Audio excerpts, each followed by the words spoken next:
भवानी शंकरौ वंदे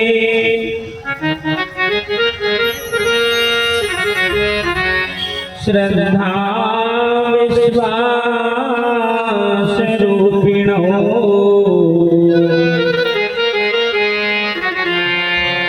याभ्यां विना न पश्यन्ति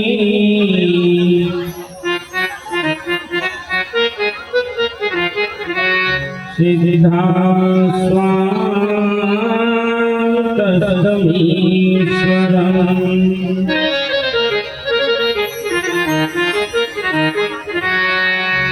श्री सीतानाथ समारंभा श्री रामानन्दार्य मध्यमा अस्मदाचार्यपर्यन्तां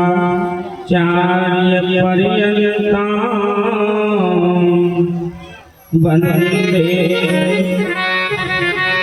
श्री गुरु परम्पराम्। ध्यानमूलं गुरुमूर्ति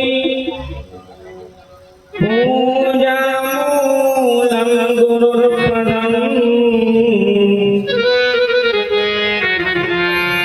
मंत्रमूलं गुरुर्वाक्यम्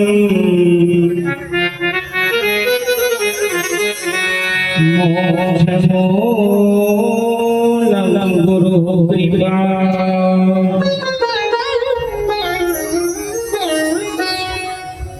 अहो प्रथमं स्वनं श्रुतं महेश जाते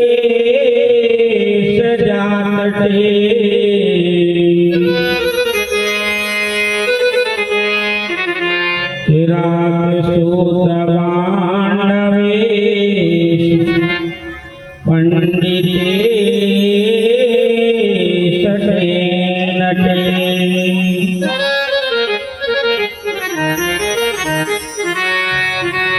द्विरनंत पापतापहार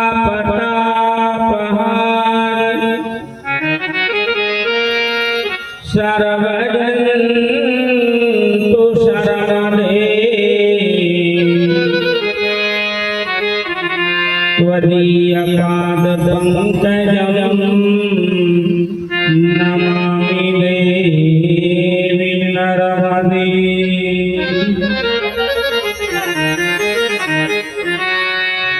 लोकाभिरामम् रणरङ्गधीरम्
शैलस्य कन्या मंगलायै तनो शरीर। परम मंगलमय माँ भगवती नर्मदा पुराण अंतर्गत विगत दिवसों से हम रीवा खंड की दिव्य महिमा को श्रवण कर रहे हैं। ऐसी इस ग्राम के समस्त देवी देवता भगवान श्री नर्मदेश्वर राधा कृष्ण की, हनुमान जी महाराज, श्री खेड़ापति मैया, शनि भगवान की कृपा से इस ग्राम नौसर में जो अविरल धारा विगत दिवसों से बह रही थी नर्मदा के रूप में, आज वह अपने यथावत स्थान पर पहुंच करके विश्रांति की ओर है। कल की कथा हम सबने जो है श्री पांडाल के इस पुराण की छाया है धावड़ी कुंड जैसे दिव्य स्थान की चर्चा पर विश्राम लिए थे। आइए हम पुनः उस स्थान से आज की यात्रा को प्रारंभ करते हैं। आज की कथा विश्राम दिवस की कथा है, क्योंकि आज हवन पूजन इत्यादि के कारण थोड़ी कथा को ही लेट प्रारंभ होना पड़ रहा है। अब इतने बड़े आयोजन को जब संविधान से हो रहा है तो उसी प्रकार यज्ञ आहुति भी आचार्यों द्वारा बिल्कुल जो विधि विधान है उसके अनुसार कोई भी चीज जब विधान से होती तो समय तो उसमें लगना ही है। परंतु कल्याणकारी चर्चा यह है कि नर्मदा की कृपा से हम सब कार्यक्रम सफलतापूर्वक होते चले जा रहे हैं। इस ग्राम नौसर नगरी के देवी देवता को जागृत रहे हैं। इस नगरी के रहने वाले समस्त श्रोता बंधु रेवा स्वरूपा भक्ति में माताएं बहनें जो इस दिव्य आयोजन में तन मन धन से सेवा देती हुई इस ग्राम नौसर से एवं अन्य ग्रामों से जो श्रोता बंधु पधारे हैं उनका भगवती नर्मदा के पुराण में स्वागत है। मंचासीन विप्र मंडली और कथा पांडाल में कोई ब्राह्मण संत विराजमान हो उनको भी नमस्कार बारंबार प्रणाम। मंच की दाहिनी ओर आप दर्शन कर रहे हैं ऐसे गंधर्वों की तरह जो इस कथा में संगीत का सरगम दे रहे ऐसे हमारे भवानी जी एवं उन्हीं के सहयोगी अंशुदी अलीवाल साहब, उन्हीं के सहयोगी देव भी आ गए। बहुत बहुत साधुवाद। दिव्य इस कथा को दूर दूर तक साउंड की व्यवस्था से पहुंचाने का सहयोग कर रहे हैं हमारे ऑपरेटर महोदय एवं इस पांडाल की व्यवस्था को देखते हैं जो टेंट की व्यवस्था को देखते हैं चिड़िया टेंट वालों के लिए बहुत बहुत धन्यवाद साधुवाद। प्रातः काल से ही सायंकाल की जो सेवा इस पांडाल में जो भी व्यक्ति कोई फूल दे करके कोई दूरवा दे करके जल दे करके चादर बिछा करके गद्दे बिछा करके जितने प्रति की जो सेवाएं चल रही है जो दे रही है उनके लिए भी भगवती नर्मदा की कृपा बरसती रहे। इस समस्त नगर वासी जहाँ तक यह आवाज पहुँचती हो वहाँ तक की भूमि भगवती नर्मदा की कृपा से अनंत आनंद होना फल दे परिपूर्णतः फल प्राप्त हो।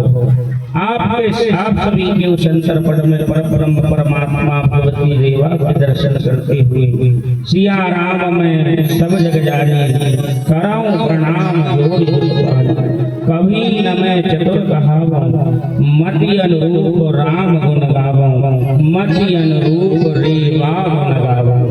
आइए हम उसी रेवा के उस पावन धार में पुनः चलते हैं। थोड़े से 2 मिनट के संकीर्तन के साथ मन और वाणी को नर्मदा की रेवा के चरणों में भगवान शिव के चरणों में लगाते हुए आज की कथा को यथावत अमरकंठ की यात्रा तक हम भी और भगवती नर्मदा के सहयोग से पहुँचते हैं। बोलो नर्मदा मैया की जय। नर्मदे हर नर्मदे हर हर नर्मदे हर हर हर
बोलो सच्चिदानंद भगवान की।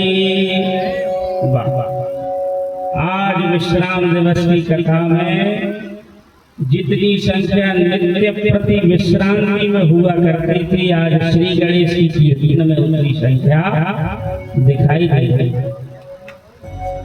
सही कहते हैं, अगर जैसे हमारे अभी दीवान साहब वाचन कर रहे थे, उन्होंने जो बातें बतलाई सत्य। हम अगर 6 दिन तक उपस्थिति नहीं दे पाए हैं कोई कारणवश, और अंतिम दिवस की कथा को श्रवण कर लिया जाता है, तो 6 दिन तक की कथा का फल भी हमें प्राप्त हो जाता है। ऐसा प्रतिफल है। नर्मदा की महिमा को हम 6 दिन से जो श्रवण कर रहे थे, जिन घाटों की चर्चा हमने प्राप्त की है, कल ऐसे ही दिव्य घाट जिसका नाम था धावड़ी कुंड, जहाँ पर बाणासुर जैसे परम सिद्ध भक्त ने भगवान शिव की सेवा की थी, और उसी बाणासुर के बने हुए शिवलिंग जो 1000 शिव जी के प्रति बनाते थे, और इसी कुंड में जाकर के विसर्जन कर दिया करते थे। आज भी वहां पर भगवान शिव उस कुंड से निकल आते। वहाँ गोताखोर लोग होते हैं, उनको 50 और 10 रुपए जैसी व्यवस्था हो जाती है, उनको दो, और वह उस पैसे के माध्यम से भगवान शिव जी की शिवलिंग डूबा लगा करके, गोता लगा करके, और हाथ में बढ़िया नर्मदेश्वर भगवान ला करके हमें दे देते। आज भी उस धावड़ी कुंड में नर्मदेश्वर की प्राप्ति होगी। ऐसी है दिव्य स्नान। वही धावड़ी कुंड से झाड़ी मार्ग से होते हुए प्रेमगढ़ गांव खांडा और लंगड़ कोट होते हुए पामाखेड़ी, धर्मपुरी, नेमावर, कोटी घाट और बागदी नदी के संगम की दिव्य कथा यहाँ निकल रही है। अब ये तो शायद अपने क्षेत्रीय स्थान हो, नेमावर जो है,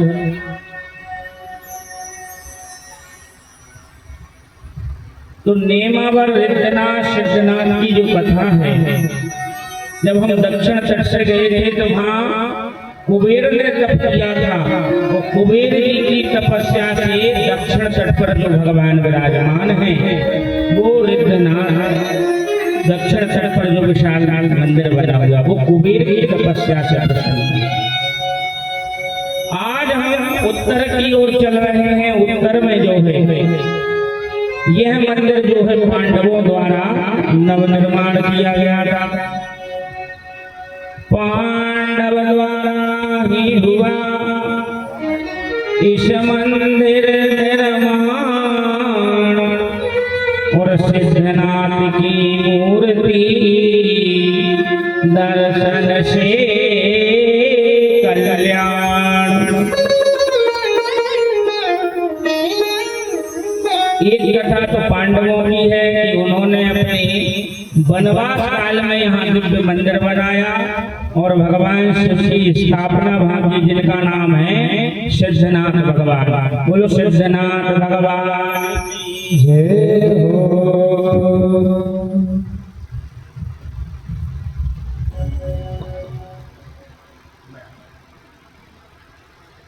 भगवान की कथा में पधारे हुए हमारे श्रोता भैया जी को भगवान की नर्मदा पुराण की कथा में स्वागत है।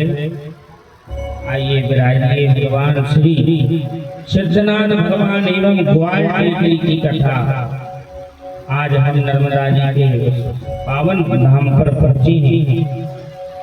यहाँ एक ग्वाल टेकरी करके भी एक स्थान है, वहाँ की एक बड़ी सुंदर कथा निकलती पुराण भगवान। एक ग्वाला रहता था एक ग्राम में, ग्वाल टेकरी, और वो नित्य प्रति ग्राम की आसपास के ग्राम की गायों को चराता था। सुबह लेकर के जाता, नर्मदे की तलहटी में चराता और सायंकाल पुनः अपने अपने घर में गायों को छोड़ते हुए घर आया। 5-6 महीने से वो एक व्यवस्था को देख रहा था और उसने बड़ा आश्चर्य किया। एक गाय रोज उसके गायों में आती थी चरने के लिए, दिन भर उसकी गायों के साथ विचरण करती थी, घास चरती थी, और सायंकाल जब वो समस्त गौ माताओं को लेकर के अपने घर के लिए आया, तब वह गाय अपना रास्ता स्वयं चुन लेती थी। उस ग्वाले ने विचार किया कि 3 महीने से मैं इसकी सेवा कर रहा था और इसका कोई मुझे पेमेंट भी नहीं देता। ऐसा लगता कोई फ्री में ही बिना पैसे दिए ही अपनी गाय को चुपके से मेरी गायों को झुंड में छोड़ जाता है और सायंकाल के समय उसको लेकर के चला जाता है। आज मैं देखूंगा कि वह कौन व्यक्ति है जो अपनी गाय को मेरी गायों में सम्मिलित कर देता है। आज वह सरे जाकर के गायों के बीच में खड़ा हो गया और उस गाय के ऊपर अपनी दृष्टि नजर बना करके रखी। गाँवों की जब गाय आती और गिरी की गाय संग हो जाती। गिरी यानी पर्वत, वो एक पर्वत से उतर करके आती थी और सायंकाल उसी पर्वत पर प्रसाद पाने के बाद अपना चली जाती। बहुत दिन जब बीत गए तो उसने विचार किया कि यह गाय किसकी है। ग्वाला सोचा गाय चराई और देखें यह किसकी है गाय। पता तो लगाना पड़ेगा, नहीं ऐसे जीवन पर्यंत इस गाय की मैं सेवा करता रहूंगा और मुझे इसका कुछ भी प्रतिफल प्राप्त नहीं होगा। आज वह ग्वाला बैठा है, टकटकी लगाए और उस गाय को देखा कि अब सायंकाल का समय हो गया है। सभी गौ माताएं अपने अपने घर की ओर जाने लगी, जिसी को हम गायें चर चर जो जाती हैं और उस समय को हम कहते हैं गोधूली बेला। गोधूली बेला का कोई एक निश्चित समय नहीं है सज्जन। आज की स्थिति ये है वर्तमान की सर्दी हेमंत ऋतु कि आज 5:30 पौने 6 बजे सूर्य अस्ताचल की ओर चले जाए तो गोधूली बेला 5 बजे को मानना पड़ेगा। और यही बैसाख जेठ के जब दिन आते हैं तो 7 बजे दिन डूबता है, तो फिर हमें 6:30 बजे गोधूली बेला मानना पड़ेगा। ऐसा नहीं कि 5:30 बजे गौ में आ जाए हैं तो 12 महीने की गोधूली बेला नहीं। सूर्य नारायण जब अस्ताचल की ओर जाते हैं उनसे आधे घंटे का पहले का जो समय होता है वह गोधूली बेला। उस समय गायें चर करके अपने भगवान जब नंदन संसार में थे तो वो इसी बेला में गौ माताओं को अपने ब्रज में लाया करते थे चरा। इसलिए वो जब से गोधूली बेला, और वो बेला बड़ी श्रेष्ठ बेला बताई। भगवान राम जी का विवाह जब हुआ है तो कन्यादान कहते हैं। गोधूली मानस में चौपाई में है, गोधूली बेला में कन्यादान संकल्प राम जी के सीता मैया का हुआ। ऐसी वस्तु बेला मानी जाती। आज वह ग्वाला जो है उस गाय के पीछे चल रहा है, हम भी चलते हैं। वो कहाँ तक उस गाय के पीछे जाता है। पीछा किया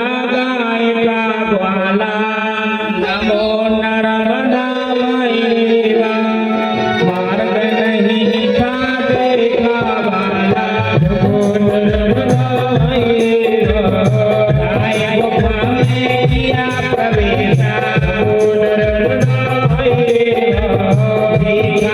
व्यक्ति साधु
गौ माता चली जा रही है पहाड़ पर और उसके पीछे वो ग्वाल गाय के पीछे पीछे चला जा रहा है।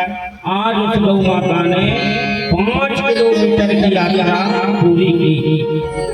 5 किलोमीटर की चढ़ाई जब पूरी हुई, ग्वाला बिल्कुल हताश हो गया कि कहाँ इसका मालिक इतनी ऊपर पहाड़िया पर रहता है। चला गया गाय के पीछे, देखा गाय गुफा में प्रवेश कर गई। दिव्य बड़ी सुंदर गुफा थी। गुफा में जब यह ग्वाल उस गाय के पीछे गया तो उसका एक महात्मा तपस्या में लीन। तब तल्लीन महात्मा को देख करके इसने प्रणाम किया।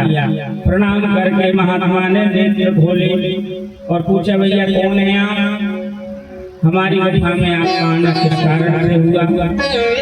तो ग्वाला बोला, क्षमा कीजिएगा, मैं 3 महीने से आपकी गाय की सेवा कर रहा हूँ। आपकी गाय नित्य प्रति मेरी गायों में मिलकर के घास खाती हैं और सायंकाल जब मैं अपनी गायों को लेकर के घर जाता हूँ तो आपकी गाय भी उस झुंड से विलग होकर के और अपने मार्ग से पाका पर चढ़ जाता। मैंने सोचा इसका मालिक जो भी होगा, स्वामी जो भी होगा, आज नहीं कल मिलेगा, कल नहीं परसों मिलेगा। इस राह को देखते देखते आज 3 महीने हो गए, परंतु मुझे जब उसका स्वामी नहीं मिला, आज मैं इस गाय के पीछे चलते चलते स्वयं। तो बाबा जी बोले, भैया यही सी बात है, बताओ 3 महीने की छोड़ो, आज तुम हमसे पूरे 12 महीने की एक साथ चरवाही दे दो। एक बार में 12 महीने की झंझट नहीं करता। तो बड़ा प्रसन्न हो गया। बोले, वाह, इससे अच्छी कोई बात ही नहीं। बोले, ठीक है महाराज, दे दीजिए। तो बोले, झेलोगे गाय में फैलाओ झोली। झोला बोले, क्या लाए हो आप? थैली लाए हो क्या? तो बोले, महाराज है तो कुछ नहीं। तो आपने देखा होगा जो सज्जन लोग हमारे भारतीय की जो लोग होते हैं वो गमछा डालते हैं, गले में डाल लेता है, जैसे कुछ दादाजी लोगों ने डाले, कुछ मस्तिष्क में उसको ऐसे लपेट लेते। तो उसके भी सिर में वो रुमाल लपेटा। उसने उस रुमाल को खोला। बोले, बाबा जी आप जो कुछ देना चाहते हैं साल भर की चरवाही झोली में मेरे डाला। बाबा जी ने जहाँ बैठे थे वो तो बाबा ही थे, बैठे जहाँ थे उसी जगह से पशु 1 2 3 4 12 महीने के 12 पशु कंकड़ पत्थर धूल मिट्टी सब ऐसे भर करके रुमाल में छोड़ दिए गए। अब उतने समय तो उसने बेचारे ने कुछ नहीं सोचा कि महाराज जी दे रहे हैं, अपन कहो महाराज जी ये सब क्या दे रहे हैं। तो महाराज लोग, बाबा लोग श्राप दे देते हैं, इसलिए भाई जो कुछ दे रहा है उसे स्वीकार करते हैं, बाकी जो राम की इच्छा। उसने महाराज जी से वो प्रसाद ली दक्षिणा के रूप में, प्रणाम करके महाराज जी को और अपनी यात्रा घर की ओर बढ़ा। अब थोड़ी दूर पहाड़ियां उतर के आए, आधी दूर पर उसने विचार किया, बताओ 3 महीने में बाबा जी की गाय बचना, मन में ही उसके विचार चल। और बाबा जी ने मुझे देखो कंकड़ पत्थर धूल मिट्टी दी, पर मैं कितना मूर्ख हूँ, इस वजन को ढो करके घर और ले जा। तो उसने क्या किया, पूरे वो कंकड़ पत्थर धूल मिट्टी को वहीं जलाने लगा उसी पहाड़ पर। तो बोले एक काम करता हूँ, थोड़े से प्रमाण के रूप में रख करके ले जाऊंगा, हमारे गांव के जो सरपंच साहब हैं, मुखिया जी हैं, उनको जरूर बताऊंगा, देखो आपके न्याय, आपके इस राज्य में ऐसी व्यवस्थाएं चल रही, हम जैसे गरीबों पर अत्याचार। 3 महीने गाय चराई, जिसके निमित्त में उसने कंकड़ पत्थर दिए महामान, तो बचाने के निमित्त थोड़े से कंकड़ पत्थर अपने रुमाल में बांध करके ले आए, बाकी सब हुई। अब जैसे बड़बड़ाता हुआ सायंकाल रात्रि में घर आया, तो घर वाली ने पूछा क्या बात है, आज इतना क्यों नाराज हो रहे हो? तो संपूर्ण कथा उसने देवी जी को श्रवण करा दी। देवी जी बोले, अरे तो क्या हुआ, 100 गायों की सेवा करते, एक गाय की सेवा और हो जाया करेगी, कल्याणकारी। महात्मा जी, महात्मा लोगों के पास जमीन ज्यादा थोड़ी ना होती, तो वो आपको पैसे देंगे, धन देंगे, वो व्यवस्था है। उनके पास तो एक ही धन होता है, हमारो धन राधा श्री राधा, हमारो धन राधा श्री राधा श्री राधा।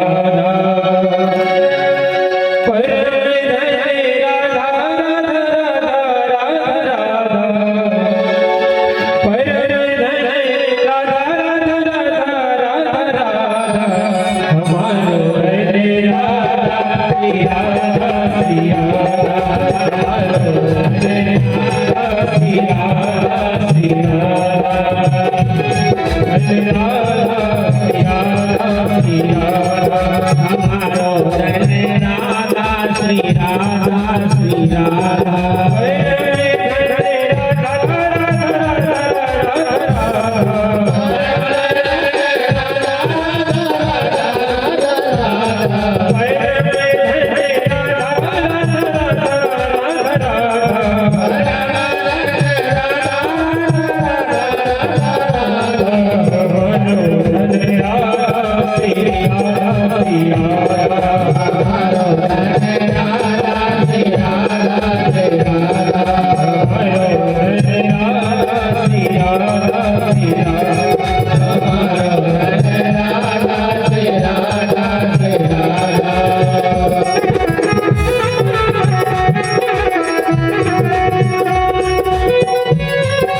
भगवान कृष्ण और रुक्मिणी भी आए हैं द्रौपदी से मिलने के लिए पांडवों को, परंतु राधा रानी छूट रही।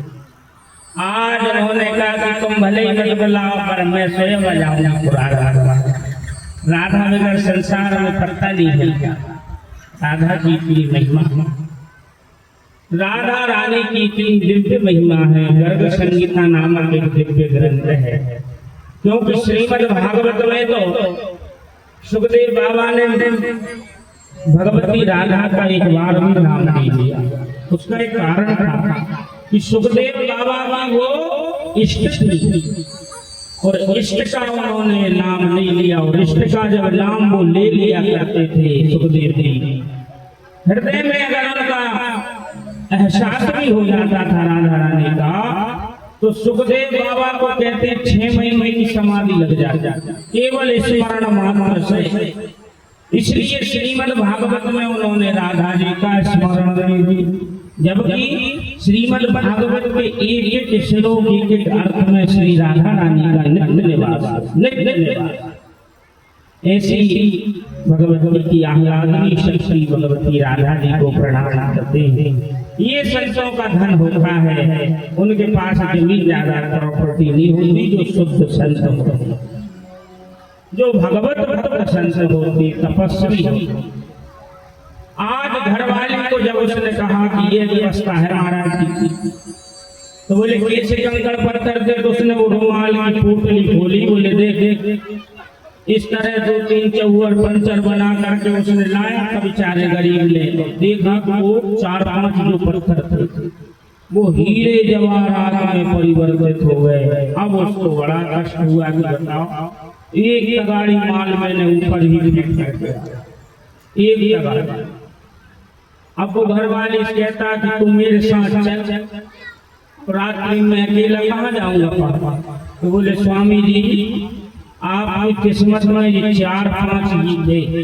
देखो कितनी ज्ञानवर्धक चर्चा उसने की। बोले तुम्हारे भाग्य में अगर एक गाड़ी माल होता तो तुम उनको छोड़कर ही नहीं आते, पर जितनी तुम्हारे किस्मत और भाग्य में था परमात्मा ने उतना तुमको दिला दिया। जबकि महात्मा जी ने तो उनका कर्तव्य पूरा किया। 1 महीने 3 महीने की जगह जीवन पर्यंत गाय की सेवा आपको दे दी थी, पर आप उसको समझ नहीं दी, वो नहीं माना, लालच बुरी बला है। बोले कि नहीं मैं जरूर देख कर। पाप के बाप का नाम क्या है? पाप की उत्पत्ति कहाँ से होती है? लोभ से ही पाप की उत्पत्ति होती है, और पाप के बाप का नाम भी लोभ है। सच असंतुष्टा गुणानष्टा, जो अमर होते हैं अगर वो संतुष्ट नहीं है तो वह नष्ट हो जाते हैं। ऐसा नीतिकार कहते हैं। ब्राह्मण को जो धन दक्षिणा, वैसे तो उसकी सेवा के अनुसार हमें भी दक्षिणा देनी चाहिए। ऐसा नहीं है सेवा पंडित जी ने बहुत की और हम 50 का नोट दिखाए तो वो भी गलत। उनकी मेहनत के अनुसार उनकी सेवा करो। उससे अधिक अगर उनकी लालसा हो तो वो ब्राह्मण देवता फिर नष्ट पतन की हो। असंतुष्टा दुजानष्टा संतुष्टा मही भुजा। तो असंतुष्ट ब्राह्मण नष्ट हो जाते हैं और संतुष्ट क्षत्रिय नष्ट हो जाते हैं। क्षत्रियों को कभी संतुष्ट होकर के नहीं बैठना चाहिए कि कल खेत देख करके आए थे बढ़िया फसल लगी है और आज सुअर चला गया, उसने आधे खेत को खोद डाला, आज तुम गए ही नहीं, परसों उसने 4 सुअर और लेकर के आया। नरसों के दिन आप पहुंचे जब तक पुलाव हो गया साहब। तो आप संतुष्टि खेती से ही संबंधित नहीं। क्षत्रिय वर्ग जिस पद पर जहाँ भी है उसे उस पद पर कभी संतुष्ट नहीं होना चाहिए। सलज्जा गणिका नष्टा। सलज्जा, आपने वेश्या को देखा होगा, सुना होगा। अगर वह लज्जा से रहने लगेगी तो वेश्या नष्ट हो जाएगी, उसका व्यापार बंद हो जाएगा। वो मर्यादा से नहीं रह सकती। तो वह जब लज्जा से रहेगी तो नष्ट हो जाएगी। और निर्लज्जा कुल स्त्रिया, घर की माताएं बहनें निर्लज्जता से रहने लगेंगी तो वह नष्ट हो जाती। ये नीतिकारों की व्यवस्था है। आज पंडित जी लोग बाबा जी से उसकी पत्नी कहती है जो ग्वाले से, तुम्हारे भाग्य में इतना ही था, अब तुम ज्यादा प्रयास करो। नहीं माना और वही पहाड़ी पर अपनी राग में गया है। वहां जाकर क्या देखता है, ग्वाला बहुत बहुत पछताया और मिलने संत गुफा में आया। जहाँ उसने वो मटेरियल छोड़ा था वहाँ उसे कुछ भी दिखाई नहीं पड़ा। और फिर जाकर के उसने गुफा की यात्रा की, आधी दूर फिर चढ़ा और चढ़ने के बाद क्या देखता है, ना तो वहाँ गुफा है, ना वहाँ कोई महात्मा है और ना कोई वहाँ गाय दिखाई देती है। ये सब भगवान की लीला है। वो सब लोग हो गए सहित गाय गायब गोस्वामी और गुफा रह गई बसनामी।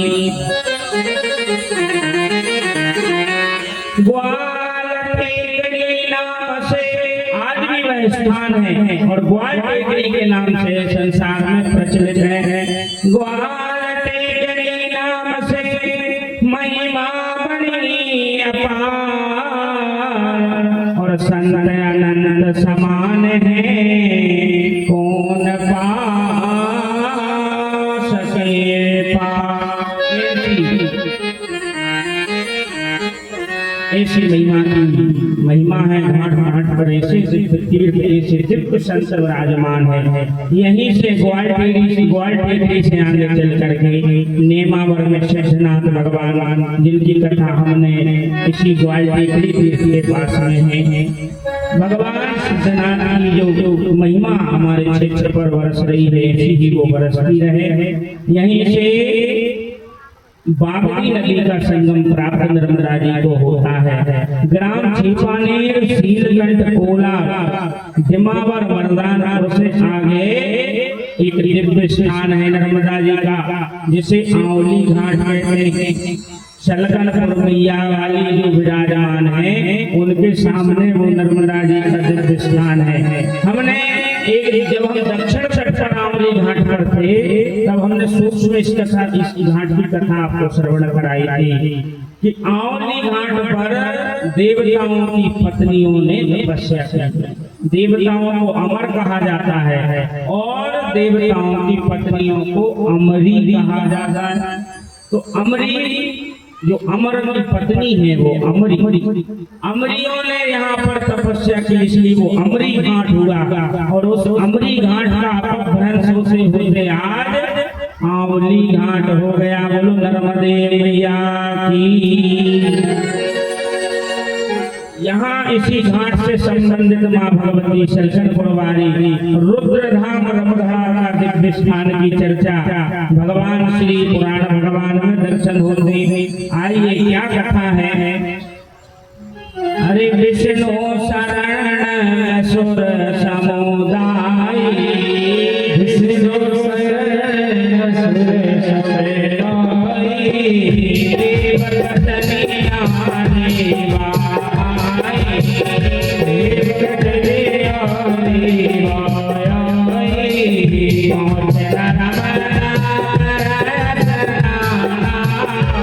Jai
सच्चिदानंद भगवान की जय। अभी आनंद बहुत है महाराज जी। अभी आंवली घाट से आगे के घाट में आनंद है, नर्मदा जी के घाट घाट में आनंद बरस रहा है। आज यहाँ देवताओं की धर्म पत्नियां नारायण के पास पहुंची हैं। लक्ष्मी मैया पार्वती मैया के पास पहुंची। क्यों? बोले भगवती कह रही है देवताओं की जो पत्नी, बोले हमारे स्वामी बड़े कष्ट में हैं। क्यों? बोले एक हिरण्यकश्यप नाम का राक्षस उनको बहुत प्रताड़ना दे रहा है। उस हिरण्यकश्यप की मार से हमारे स्वामी वन वन भटक रहे हैं, उनकी रक्षा कीजिए। तो लक्ष्मी स्वरूपा जगदम्बा प्रकट हुई, बोली प्रकट होए बोली जगदम्बा, और रहा नहीं अब आधे का विलंबा। कुछ समय की बात हो रहे हैं, नारायण का अवतार होने वाला है और नृसिंह अवतार भगवान धारण करेंगे, और तुम्हारे जो स्वामी जो परेशानी में आज इस संसार में घूम रहे हैं उन सबका कल्याण हो जाएगा। क्यों? जब हिरण्यकश्यप का अवतार हो जाता है तब पुनः भगवान स्वर्गादि पर इंद्रादि देवताओं को बिठा देते हैं। नरसिंह रूप प्रकट अवतारा और देंगे हरि प्रहलाद सहारा। नरसिंह के रूप में भगवान दर्शन देंगे। नरसिंह का अवतार भगवान ने क्यों लिया? ये महाराज कश्यप की जो दिति नामक पत्नी थी वो एक